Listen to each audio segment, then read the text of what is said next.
That's what I'd bleed, and the kids used to call me lizard skin and snake skin, and, oh, look, he's shedding again.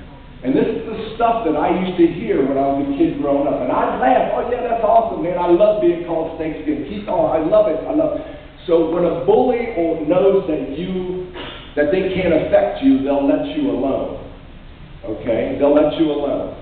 And it's the same thing here. When people start talking, back even today people look at me, are you still doing that thing? What thing? That thing you're doing. Oh man, yeah, heck yeah, I'm still doing that thing. Are you kidding me? How about you? Are you still doing your thing? How's that working for you?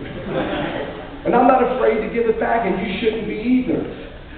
And a lot of, again, comes from knowing what you have a hold of here. Okay? Knowing the power of this business. When you absolutely know the power of this business, nobody can affect you. And I take negative as a positive. I just take negative as a positive. And again, it all goes back to posture. But stay away from a lot of those places that you hang around where people give you garbage. And start hanging around people who are positive and moving forward in life. Get with your mentor. Spend a couple nights a week with your mentor. Go out on appointments with your mentor. At least you're around positive. And you'll learn as well. Okay? You'll learn as well. Tips on showing the plan. This is one of my favorite subjects, is tips on showing the plan. How do I show the plan? If I'm on a one-on-one with somebody, face-to-face, or two-on-one with somebody, I always have my laptop with me, and I always have internet access. And I'll start off and I'll talk to them and give them an overview of what we're going to talk about there that day. And my overview goes a little bit like this. What we're going to talk to you today about is a very, very powerful business concept that may or may not interest you. You may or may not be right for what we're looking for, but we don't know this until we spend a little more time together. And what I'm going to do is give you about a 10-minute overview of what we do, and if you like what you hear at the end of the 10 minutes, I'll give you a little bit more. So my 10 minutes, I talk to them about how we started out as a brokerage business and how our brokerage business has grown to over 2,000 products today. And then I talk about how, 13 years ago we had a board meeting and JR talked to us about, how we could get paid every week on money that we're spending every week. And I talk about how our portal was started and how we had our own shopping site and we grew so big we ended up buying shop.com. And I do this even at home kickoffs. I start off like we did it last night. I talk about how the company evolved over 22 years. And I also talk about how you can actually get paid every week, 24 hours a day, 7 days a week, on hundreds and thousands of people who are buying something. And you don't even know who they are, you don't know what they're buying, and you really don't care. And I talk about those hot spots. And then I say to them, did anything I just talked about sound interesting to you? And if they say, oh yeah, it sounds really good. Great, let me show you our portal. And I'll bring my portal up and I'll give them a 5-minute portal tour. And I used to do this even at UBPs. I would do a 5-minute portal tour at UBPs, show them through the portal a little bit and how powerful it is. Then I get into showing the plan and I use our slides, okay? And I may not use every one of our slides based on time restraints. I think that all of the slides we have now are great to use them at a UBP, but I don't think you need to use them on every one-on-one or two-on-one. So there's some slides I hide, like, the last 70-year trends. I don't really talk about that when we first sit down. I do talk somewhat about the 2 to 3 year plan versus the 40 to 45 year plan, but I don't necessarily always show those slides because it takes a while to explain that. And you got to understand, you've got a captive audience probably for about a half an hour to 40 minutes max. Then they start losing interest. Okay? So I go right into showing the plan. Step 1, 2, 3, 4, 5. And 9 times out of 10, I only get, on my first appointment with them, if I'm showing them the business plan, I usually only get to about $1,500 a week, and I don't go any further than that. Okay? I don't go any further than about $1,500 a week with about 9 out of 10 people. And the reason why is because, people can't think bigger than $1,500 a week, most people. And when you start getting into re-entries, you're losing them. You're already at the point now where you got them. You got them hooked. Because what you just showed them, making $1,500 a week, they've never seen anything like it ever before in their life, how you can search to infinity, how we get paid weekly, no end of month, absolutely amazing. Then I sit there and I look at them and say, now, did what I share with you make sense to you? And oh yeah, it looks good. Did what I share with you here today give you just enough information for you to say, man, I'd love to meet with you again so I can show you the second half of this? And they'll either say yes or no. And if they say, well, no, I'd really like to just digest this myself right now. Tell you what, obviously that, you really don't have an interest in what I'm talking about here, or you wouldn't have said that, you'd give me another appointment, so why don't we do this? Why don't you just become a customer? Let's sign you up now as a customer, and I'll take that route. 9 times out of 10, they'll say, oh, no, I'm interested. Great, let's schedule a time now for another appointment. It's called a takeaway. And don't be afraid to do it. The first time you say that to somebody, they'll say to you, oh, no, I'm okay. I mean, I really have an interest. Great. We need to schedule another appointment right now for a day or two from now. What suits you? And we don't even have to meet face-to-face. You could be at home, I could be here.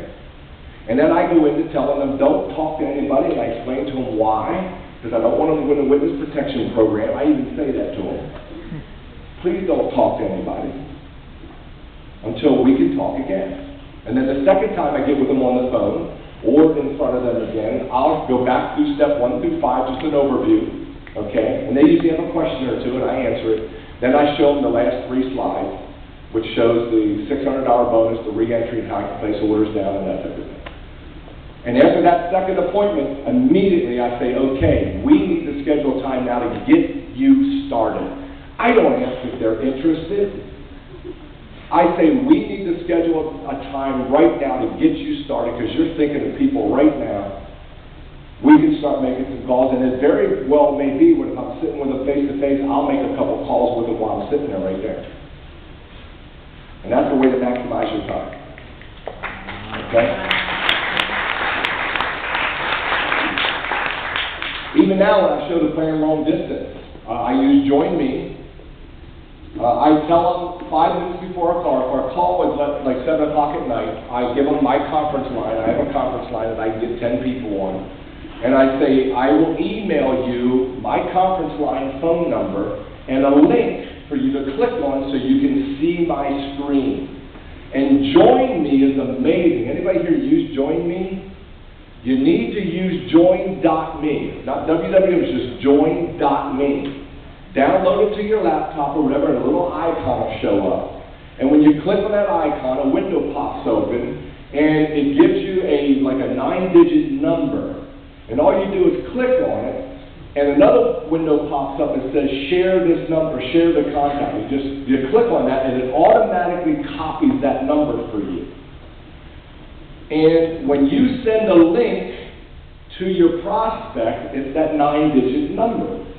And all they do is click on it, and instantly your computer, your laptop, or your whatever you call it, your window, now shows up on their computer. They see your computer. But I don't send that link a day ahead of time, because I can't sit there. I do the link 5 minutes before the call, because the link's only good for so long. And then I send them an email. And then I get on my conference line, and I sit there and wait for them to come on. They click on, I hear them come on. Hey, Joe, did you get the link? Yeah, I got the link. Go ahead and click on it. Oh, I already clicked on it. So you're seeing my screen. It says the unfranchised business. Yeah, I see your screen. Great. And I go into the program. That's how I do it over the phone. And I do a lot of appointments over the phone, a lot. And I can get 10 people on my conference line. I did this for Sandy. This is the way we did it with Sandy when I started working with Sandy from way down in Pennsylvania up here. I do it now. I get groups of people on there. I may not just get one person on there. I may be working with 2 or 3 people in my group, or 2 or 3 people I sponsored, and I have each one of them get somebody on that call, and I can get 10 people on my line. So it's a great way to do conference calls rather than a webinar. Bless you. Rather than a webinar. You know, I had a dream the other night. I did. I woke up in the middle of the night sweating, because I had a dream that God sneezed and I didn't know what to say to him.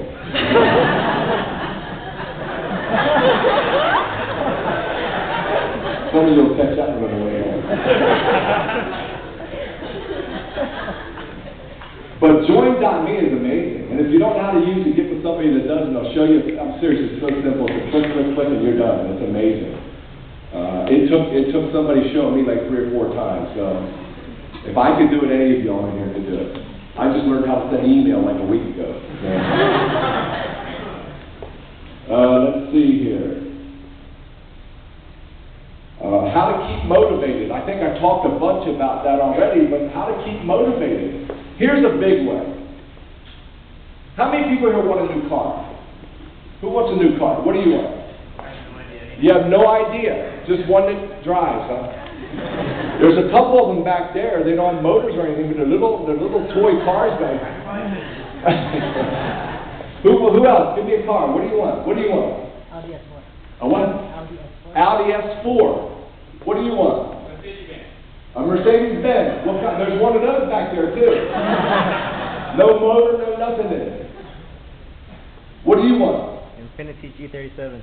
Infiniti G37. Who else? What do you want? Aston Martin Vanquish. You know, I drove that before I bought my Jag, and the Jag's $100 grand less, and it's the same car. But Vanquish. The Jag's only about $140. They're about $230 or so. But it's a nice car. What do you want? Ferrari. Ferrari. What kind? 438 Italian. 438. Have you ever driven that Vanquish? You have? Okay. Have you ever driven that Ferrari? Have you ever driven it? Have you ever driven the Infiniti? Yeah. Have you ever driven, what was it? No, the S4. Have you ever driven whatever Mercedes you want? Yes. You have? So 2 of you have driven what you want. Have you driven it lately? Yes.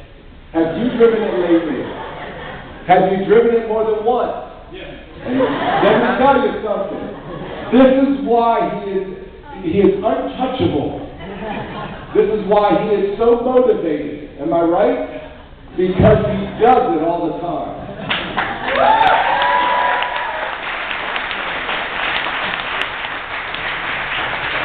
You want to get motivated? Find a reason why you're doing it. A short-term goal, because these are short-term goals, these cars. That one's maybe not. But go drive it. Drive it every month. Go back to that dealership and drive it every month. Get pictures of it. Put it on your steering wheel, on your dashboard, on your refrigerator, on your mirror at home. You think I'm bull crapping you? It is for real. It is for real. You talk about motivation, whatever it is you want, short-term goal. You always got to keep a short-term, like a 6-month to 12-month goal in front of you, because that motivates you to do this business. The big goals will come. Big goals, it's great to put those around too, but I'm going to tell you, you got to find short-term goals that you will do whatever it takes to get those short-term goals. And you need to put dates on them. And then you need to sit down with your upline mentor and figure out what you got to do, how many hours a week you got to put in, how many people do you have to talk to. And it all boils down to how many points are being generated. I sit down with people and I have a formula. I can teach them, man, it's so simple to do the formula. It's amazing. It's all based on points. How much is that Infiniti? 38K. 38,000. No, it's not. How much is that Mercedes? I bet he knows. 55K and payment every month $535.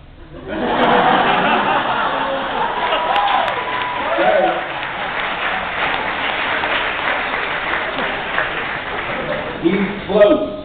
He's close. He's missing a step. What step are you missing? Do you know? Here's the step. It's $535 a month in the lease payment. It's about 12 to 15 people on your left and 12 to 15 people on your right.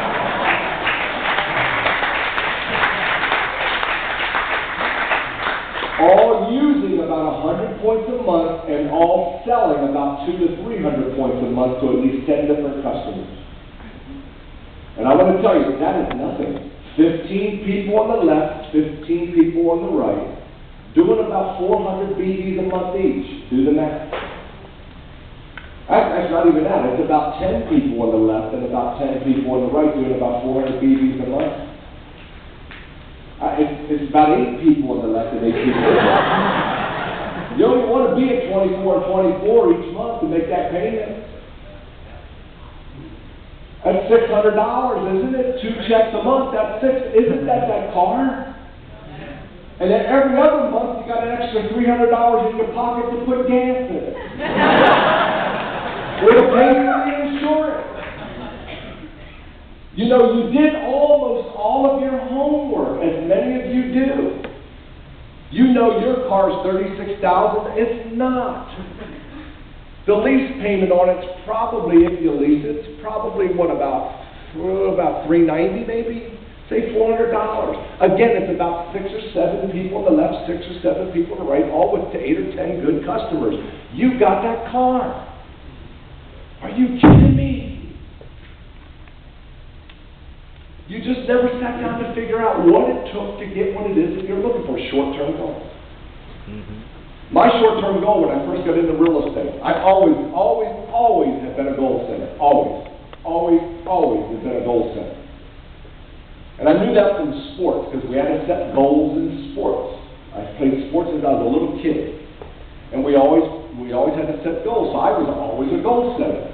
My first big goal when I got into real estate, okay, was to buy my Rolex watch. That was my first short-term goal, was to buy my Rolex watch. And it was to be bought by my birthday, which is in September. I came into real estate, it was like February. So I had about 7 months to earn enough money to buy this Rolex. And about 4 weeks before my birthday, I closed on I sold a huge 6-unit apartment building that the one-time commission was more than enough to buy my watch. And my birthday is September 25th, and they wanted settlement to be on the 30th of the month, and I said, nope, we've got to do it on the 25th, and I explained to the buyer why. And you know what he said? I want to see you reach your goal. We'll settle on the 25th.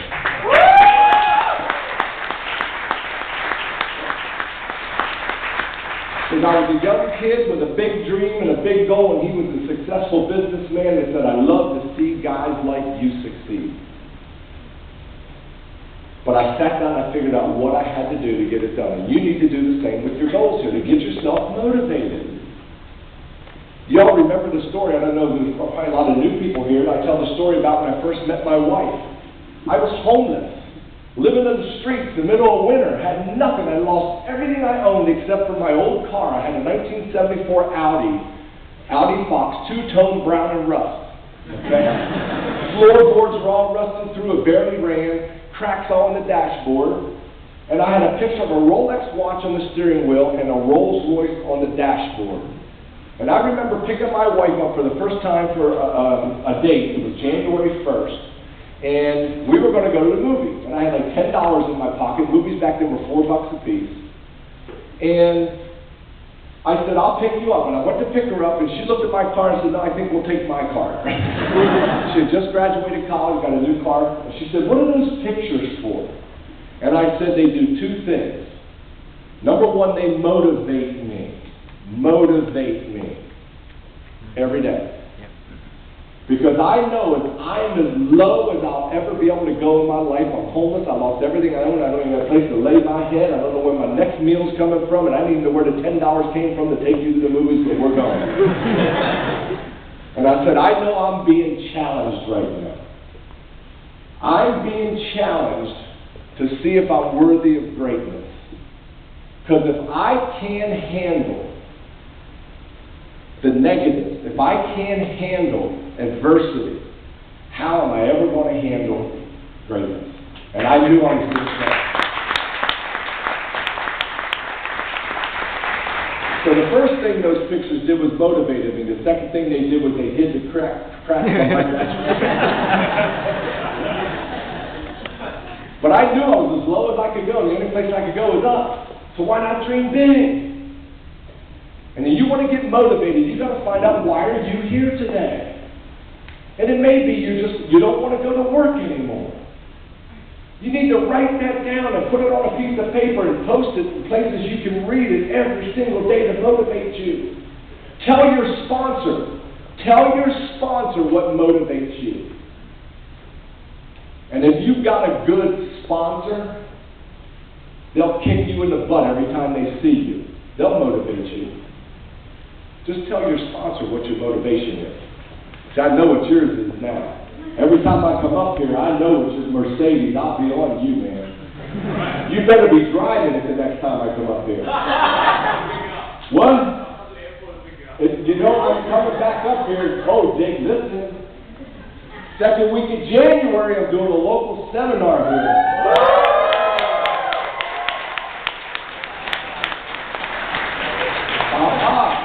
So there's your goal. You better have it.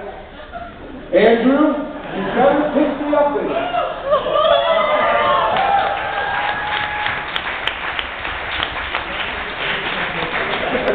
And if you don't have it by then, I'm not coming, and these guys are going to kick your butt.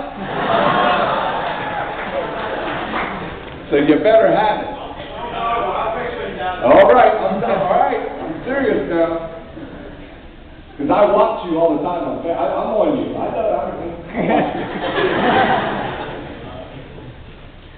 I got you covered.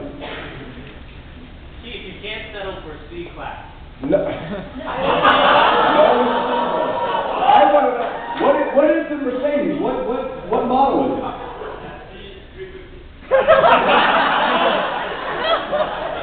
Oh, wait. That's a good short time. Yeah, okay, well.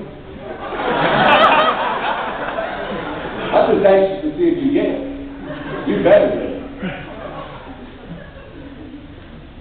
Goals they're so simple to obtain. You just have to sit down and break them down. Let me have 2 volunteers, 2 girls, 2 young ladies. I don't care, just 2. Come on up, you raise your hand. Give me up, stand over here. Come on, stand right there, stand right there. Come on, you come over here. I'm going to give you an example. I want you to stand right here, okay? Now, earlier this evening when I got here, I knew I was going to be talking about goals. And I had JR handwrite me a nice little letter of what he feels is the fastest way to build this business. And he gave me 5 tips. And he wrote them on paper and he faxed them to me. And he signed them, and I folded them up, and I put these 5 tips that'll help you obtain any goal you want. And I put them in that envelope over there, in that wall. So to the first one of you that gets to that envelope, not yet. To the first one of you that gets that envelope, you'll find JR's tips on how to build this business fast. But you can't go yet until I tell you to go, because I want it to be fair. Okay? Next topic is how important are habits. You can't go yet. You gotta wait. Go right in that envelope. Nope. Just wait until I tell you to go. You got big dreams? You got big goals? You really want to build this business? Okay. You want to make sure I can write some people up here. How important are habits, and what are some good ones to have? Good habits to have. Listening to the MP3 player. That's a huge habit to get yourself into. I think probably one of the biggest habits to get into, and this is one of the 5 things that are in that envelope over there. Not what you can't go till I tell you to go. This is one that JR wrote down too, and I agree with him that one of the biggest habits to get yourself into is the habit of prospecting 24 hours a day, talking to people, just reaching out, smiling at people, shaking their hands, hi, how are you, complimenting people. That is a huge habit to get yourself into. A lot of people, they set up times to go out and prospect. They say, I'm going to go prospecting on Tuesday and Thursday night. And what you're doing is you're actually hunting people. And I talked about this before. Prospecting is something you've got to get in the habit of